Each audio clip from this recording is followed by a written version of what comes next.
ये कहानी है कुछ ऐसे लोगों की जो एक बीच के किनारे पर फंस जाते हैं, जिनकी उम्र इस बीच पर हर बीतते वक्त के साथ बहुत तेजी से बढ़ती है। और अगर ये लोग अगले 24 घंटे में इस बीच से नहीं निकले तो ये सब के सब मारे जाएंगे। अब क्या ये लोग इस बीच से निकल पाएंगे या फिर मौत इनके साथ नंगा नाच करेगी? यही जानने के लिए इस वीडियो के अंत तक बने रहे, क्योंकि इस मूवी में हर एक सेकंड में सस्पेंस और थ्रिलर कूट कूट कर भरा है। तो चलिए इस मूवी को शुरू करते हैं। कहानी की शुरुआत में हमें एक परिवार को दिखाया जाता है जिसमें हस्बैंड का नाम गाय और वाइफ का नाम प्रिस्का होता है। इन दोनों का डाइवोर्स होने वाला है, इसलिए डाइवोर्स से पहले ये अपने दोनों बच्चों को आखिरी बार फैमिली ट्रिप पर ले जा रहे हैं। इनके बच्चों का नाम मैडॉक्स और ट्रेंस है।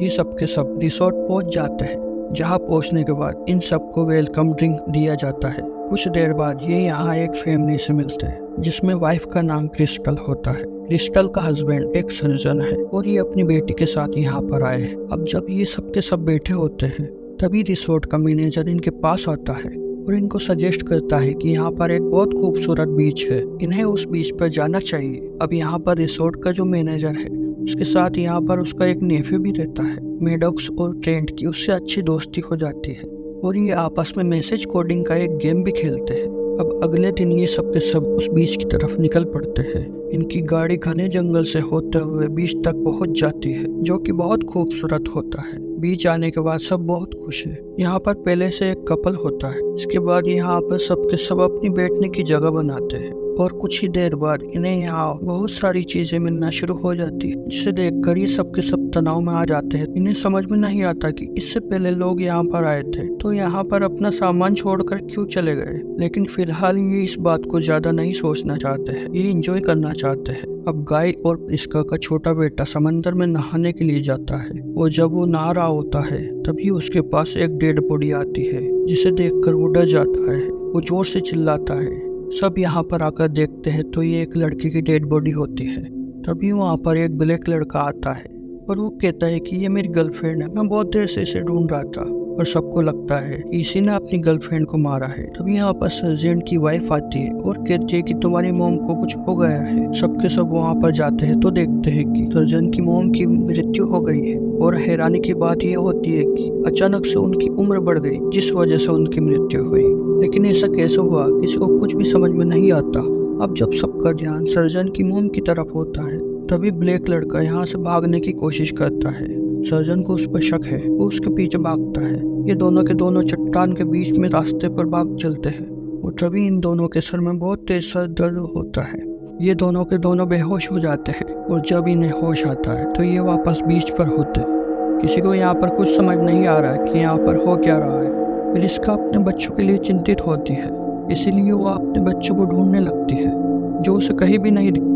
तभी वो उस कपल के पास जाती है जो पहले से यहाँ पर था। तभी वो दो बड़े यंग लड़कों से बात कर रहे होते हैं। प्रिस्का उस कपल से पूछती है कि क्या तुमने मेरे बच्चों को देखा? प्रिस्का का ये सवाल उस कपल को बहुत अजीब लगता है। वो कहता है कि हम तुम्हारे ही बच्चों से बात कर रहे हैं। और जब प्रिस्का अपने बच्चों को देखती है तो वो कुछ ही घंटों में जवान हो चुके होते हैं। लेकिन कैसे, इस सवाल का जवाब किसी के पास नहीं होता।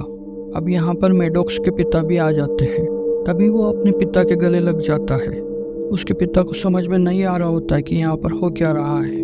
और कुछ ही देर बाद सबको एहसास होता है कि सबकी उम्र हर बीतते हुए मिनट के साथ बढ़ती जा रही है। सबके चेहरों पर अब झुर्रियाँ पड़ गई होती है।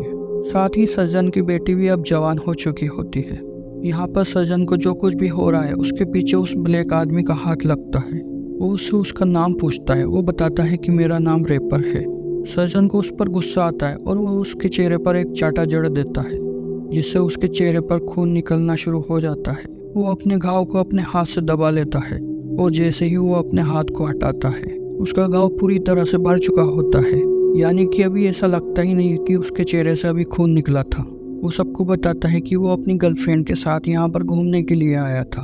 फिर अचानक से उसकी गर्लफ्रेंड गायब हो गई और आखिरी में उसकी डेड बॉडी मिली। अब यहाँ पर सबको समझ में आ चुका होता है कि इस बीच पर कुछ तो ऐसा हो रहा है जो कि नॉर्मल नहीं है। ये कैलकुलेशन लगाना शुरू करते हैं और इन्हें समझ में आ जाता है कि इस बीच पर बीतने वाला हर एक आधा घंटा 1 साल के बराबर है। और अगर ये 24 घंटों के अंदर यहाँ से नहीं निकले तो सबकी उम्र 48 साल बढ़ जाएगी, जिससे इन सब की मौत हो जाएगी। अब ये किसी न किसी तरह से इस बीच से निकलना चाहते हैं, लेकिन किसी को नहीं पता कि ये यहाँ से कैसे निकल सकते हैं। वो तभी प्रिस्का के पेट में दर्द होता है और वो बेहोश हो जाती है। सर्जन उसे चेक करता है और कहता है कि इसके पेट में कुछ ना कुछ गड़बड़ है।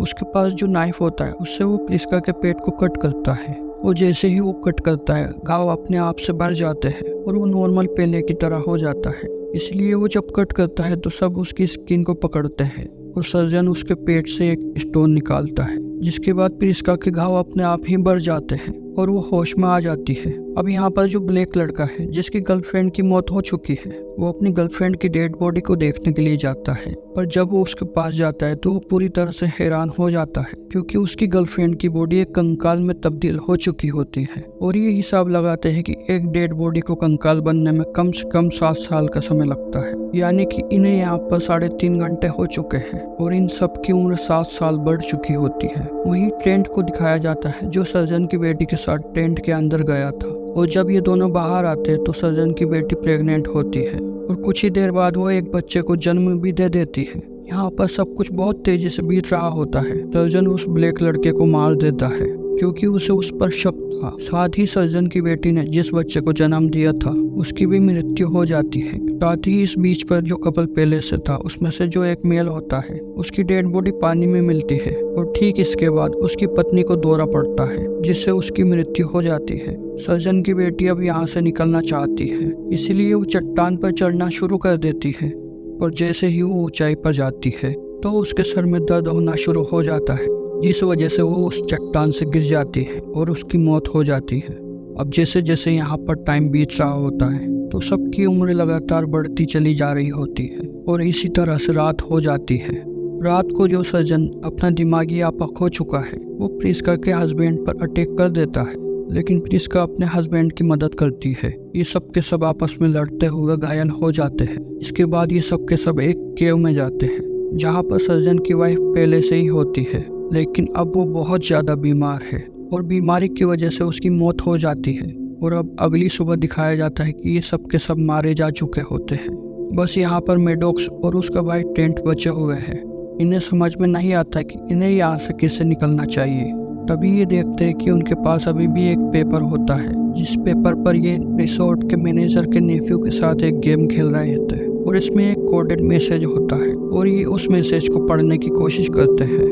इन्हें समझ में आ जाता है कि यहाँ से निकलने का बस एक ही रास्ता है, इन्हें समंदर की गहराइयों में जाना होगा, जहाँ से ये बिना बेहोश हुए इस जगह से निकल सकते हैं। क्योंकि अभी तक इन्होंने जितने भी दूसरे रास्ते से निकलने की कोशिश की थी, इनके सर में दर्द हुआ था जिससे वो बेहोश हो गए थे। और अब ये दोनों भाई बहन समंदर के अंदर गोता लगाते हैं और उसकी गहराइयों में जाना शुरू कर देते हैं। लेकिन तभी मेडॉक्स के कपड़े कहीं पर फंस जाते हैं और ये दोनों के दोनों पानी से बाहर नहीं निकल पाते।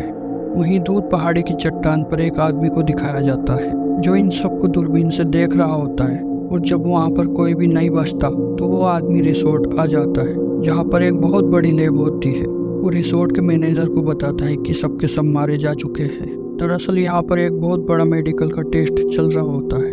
जब सभी गेस्ट पहली दफ़ा रिसोर्ट में गेस्ट के रूप में आए थे तो इन्हें एक वेलकम ड्रिंक पिलाया गया था, और उस वेलकम ड्रिंक के अंदर एक मेडिसिन थी।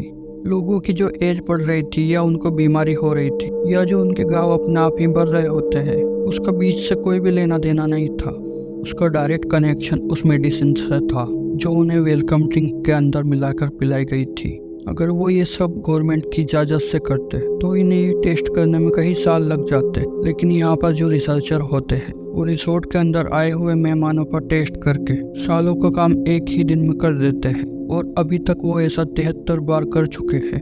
और जबकि उन्हें पता लग चुका है कि आखिरी ग्रुप भी अब खत्म हो चुका है, तो अब वो नए आने वाले लोगों पर इस दवा को एक्सपेरिमेंट के तौर पर दोबारा टेस्ट करना चाहते हैं। और तभी यहाँ पर दिखाया जाता है कि कुछ और गेस्ट आते हैं। वेट्रेस उनके पास वही वेलकम ड्रिंक लेकर जाती और इससे पहले कि वो ड्रिंक उन मेहमानों को देती, उससे कोई टकराता है और वो ड्रिंक गिर जाती है। और ये और कोई नहीं मेडॉक्स और उसका भाई होते हैं, जिनकी उम्र अब बहुत ज़्यादा बढ़ चुकी है। दरअसल जब ये पानी के अंदर गए थे और मेडॉक्स के कपड़े कहीं पर फंस चुके थे तो उसके भाई ने उसके कपड़ों को वहाँ से छुड़ाया था। उसके बाद ये नीचे से होते हुए दूसरी तरफ से निकल चुके थे।